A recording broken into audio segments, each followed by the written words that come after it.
The sea kept a dead man's final message for almost 50 years, then returned it to his grandson. September 19, 1995. Lofoten Islands, Norway. The morning sea is unusually calm. A 34-year-old fisherman named Erik stands alone on the deck of his boat, surrounded by an endless stretch of gray water. The horizon is blurred by mist, and the silence feels almost heavy. As he pulls in his net, he expects the usual catch. Instead, something catches his eye. Tangled deep within the ropes is an old glass bottle. It is sealed with black wax.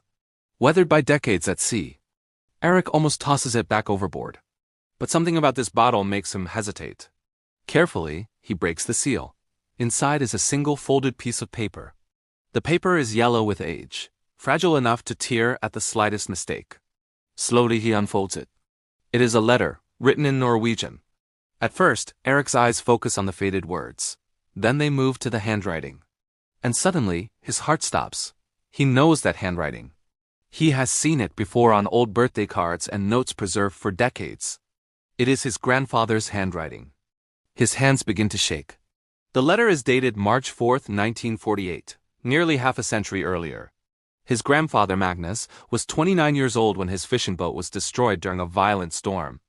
Alone in the freezing darkness, clinging to pieces of wreckage, he had no way of knowing whether he would survive. So he wrote a letter. A final message to the family he feared he would never see again. He wrote to his wife, telling her the name he wanted for their unborn child. He told her where he had hidden money and reassured her that she was stronger than she believed. And then he wrote something unexpected. He told her he was not afraid. At the bottom was one final sentence. If this reaches anyone, tell my family I was thinking of them every second. Magnus never returned home. The sea had taken him without leaving a trace.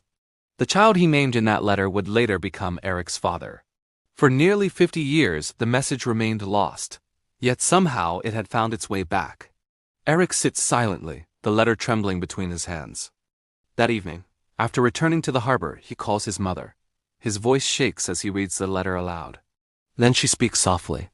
He always said the sea would carry him home someday. Erik looks out across the dark water and answers, it did. Sometimes the sea keeps its secrets, and sometimes it returns them. Write YES in the comments and subscribe for more fascinating stories. Thank you for watching.